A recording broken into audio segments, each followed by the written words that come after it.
तुम डाल डाल तो हम पात पात। आज यही हुआ है सुप्रीम कोर्ट में। जिस तरह गोदी मीडिया खबरों के अलावा भ्रम और झूठ के साथ हेट स्पीच फैलाने का काम कर रहे थे, वो आज सुप्रीम कोर्ट में खुलकर सामने आ गया। और सुप्रीम कोर्ट में यह भी साफ हो गया कि गोदी मीडिया किस तरीके से हेट स्पीच फैलाता है, खबरें ना दिखाने के नाम पर अपना प्रोपेगेंडा चलाता है। और इस पूरी चपेट में अब केंद्र सरकार भी आ गया है। सुप्रीम कोर्ट ने केंद्र सरकार को भी नोटिस जारी कर जवाब मांगा है। साथ ही साथ केंद्र सरकार से सुप्रीम कोर्ट ने यह कहा है कि जब चैनल झूठ परोसते हैं और हेट स्पीच फैलाते हैं तो आखिर इस पूरे मामले में केंद्र सरकार कोई एक्शन क्यों नहीं लेता है, केंद्र इस पर खामोश क्यों है। यह साफ तौर पर आज सुप्रीम कोर्ट में सवाल किया गया है केंद्र सरकार से और इसका जवाब देने के लिए कुछ वक्त दिया है केंद्र सरकार को। इसके साथ ही जो हेट स्पीच है इसको लेकर कड़ा रुख अख्तियार करते हुए सुप्रीम कोर्ट ने मीडिया पर सीधा सीधा सवाल उठा दिए। अब सुप्रीम कोर्ट ने मीडिया को लेकर क्या कहा है वो आपको बताते हैं। सुप्रीम कोर्ट ने कहा कि सबसे ज्यादा हेट स्पीच मीडिया और सोशल मीडिया पर है। हमारा देश किधर जा रहा है? टीवी एंकरों की बड़ी जिम्मेदारी है। टीवी एंकर गेस्ट को टाइम तक नहीं देते। ऐसे माहौल में केंद्र चुप क्यों है?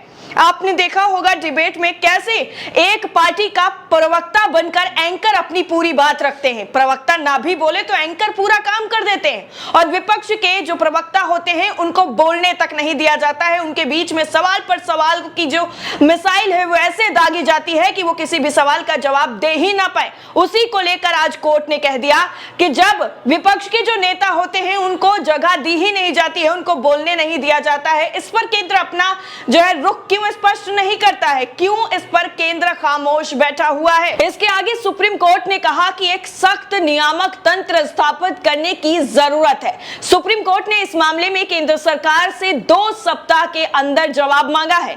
मामले में अब 23 नवंबर को आगे की सुनवाई होगी। हेट स्पीच को लेकर दाखिल याचिकाओं पर आज सुनवाई करते हुए जस्टिस के.एम. जोसेफ ने बड़ी टिप्पणियां की हैं।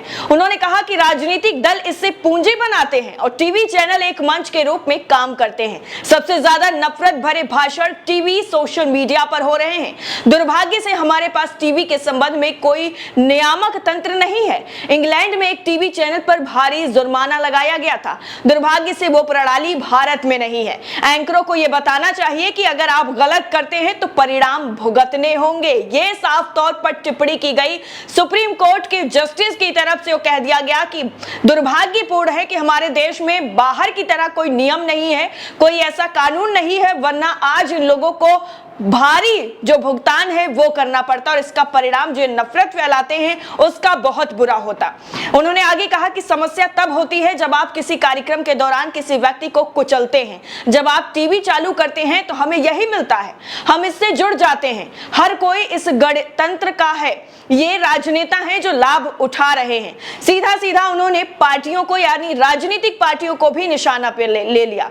लोकतंत्र के स्तंभ स्वतंत्र माने जाते हैं। टीवी चैनलों को इन सब का शिकार नहीं होना चाहिए। यह कहा गया सुप्रीम कोर्ट के जस्टिस की तरफ से कहा गया कि चौथा स्तंभ स्वतंत्र होता है, पूरी तरह से किसी के दबाव में आकर काम नहीं करता है, लेकिन आज वो चीजें नजर नहीं आती हैं। आगे कहा गया कि आप मेहमानों को बुलाते हैं और उनकी आलोचना करते हैं। हम किसी खास एंकर के नहीं बल्कि आम चलन के खिलाफ हैं। एक सिस्टम होना चाहिए। पैनल डिस्कशन और डिबेट्स, इंटरव्यू को देखें। अगर एंकर को समय का एक बड़ा हिस्सा लेना है तो कुछ तरीका निर्धारित करें। सवाल लंबे होते हैं तो व्यक्ति उत्तर देता है, उसे समय नहीं दिया जाता। गेस्ट को शायद ही कोई समय मिलता है। केंद्र चुप क्यों है, आगे क्यों नहीं आता? राज्य को एक संस्था के रूप में जीवित रहना चाहिए। केंद्र को पहल करनी चाहिए। एक सख्त नियामक तंत्र स्थापित करें। आपको बता दें, इससे पहले चुनाव के दौरान हेट स्पीच पर सुप्रीम कोर्ट में चुनाव आयोग का हलफनामा दाखिल किया गया था और कहा गया था कि उम्मीदवारों को तब तक प्रतिबंधित नहीं किया जा सकता जब तक केंद्र हेट स्पीच या फिर घृणा फैलाने को परिभाषित नहीं करता। आयोग केवल आईपीसी या जनप्रतिनिधित्व कानून का उपयोग करता है। उसके पास किसी राजनीतिक दल की मान्यता वापस लेने या फिर उसके सदस्यों को अयोग्य घोषित करने का कानूनी अधिकार नहीं है। अगर कोई पार्टी या उसके सदस्य हेट स्पीच में लिप्त होते हैं, शामिल होते हैं यानी, तो उसके पास डी रजिस्टर करने की शक्ति नहीं होती है। चुनाव आयोग ने केंद्र के पाले में गेंद डाल दी थी। और आज केंद्र सरकार को फटकार लगा दी। चुनाव आयोग ने यह भी कहा था कि केंद्र हेट स्पीच जो है और अफवाह फैलाने वाले किसी विशिष्ट कानून के अभाव में चुनाव आयोग आईपीसी के विभिन्न प्रावधानों को लागू करता है, जैसे कि धारा 153A समुदायों के बीच दुश्मनी को बढ़ावा देना और जन प्रतिनिधित्व अधिनियम। इसके साथ ही कहा गया कि समय समय पर एडवाइजरी भी जारी कर पार्टियों से प्रथाओं से दूर रहने की अपील की। ये चुनाव आचार संहिता का भी हिस्सा है। आयोग ने अपने इस हलफनामे में यह भी कहा कि हेट स्पीच को लेकर स्पष्ट कानून नहीं है और मौजूदा दौर में हेट स्पीच के जरिए नफरत फैलाने वाले भड़काऊ भाषण या बयान देने वालों पर समुचित कार्रवाई करने में मौजूदा कानून सक्षम नहीं है पूरी तरीके से। चुनाव के दौरान हेट स्पीच और अफवाहों को रोकने के लिए आयोग आईपीसी और जन प्रतिनिधित्व कानून 1951 के तहत राजनीतिक दलों के साथ ही बाकी लोगों को सौहार्द बिगाड़ने से रोकने को लेकर काम करता है, लेकिन हेट स्पीच और अफवाहों को रोकने के लिए कोई विशेष और निर्धारित कानून नहीं है। सुप्रीम कोर्ट को इस मामले में समुचित आदेश देना चाहिए, क्योंकि विधि आयोग ने पिछले साल यानी 2017 के मार्च में चौथी 267वीं रिपोर्ट में यह सुझाव भी दिया है कि आपराधिक कानून में हेट स्पीच को लेकर जरूरी संशोधन किए जाने चाहिए। इससे पहले जुलाई में सुप्रीम कोर्ट ने हेट स्पीच मामले में केंद्र सरकार और निर्वाचन आयोग को नोटिस जारी किया था। अदालत ने दोनों से 3 हफ्ते के भीतर भी जवाब मांगा था। भड़काऊ और घृणित भाषण यानी हेट स्पीच को लेकर बीजेपी नेता अश्वनी कुमार उपाध्याय ने याचिका दायर की। इसमें कथित घृणित और भड़काऊ भाषण पर विधि आयोग की रिपोर्ट को तुरंत लागू करने का निर्देश जारी करने का कोर्ट से अनुरोध किया गया।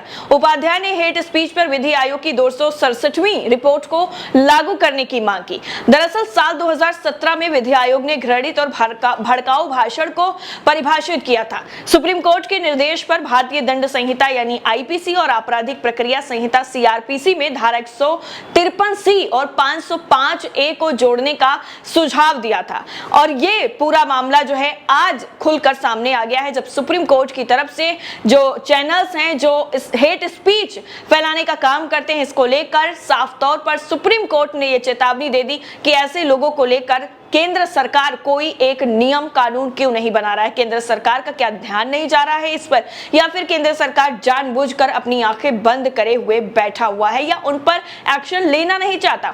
साफ तौर पे सुप्रीम कोर्ट ने यह भी कह दिया कि हम पर्टिकुलर किसी एक शख्स को नहीं कह रहे हैं।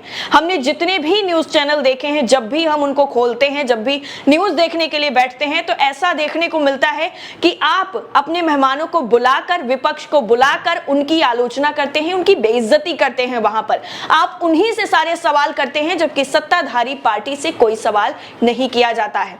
सत्ताधारी पार्टी जो है उसका अगर कोई प्रवक्ता नहीं भी होता है, तब जो एंकर होता है वो एक विशेष पार्टी की तरह पूरा जो है डिफेंड करने लग जाता है पार्टी को, और एंकर की बजाय वो प्रवक्ता बन जाता है। ये पूरी तरीके से गलत है और इस पर केंद्र सरकार को एक विशेष अधिनियम यानी कोई विनामक जो कानून है वो लाने की जरूरत है, ताकि इस पूरे मामले को रोका जा सके।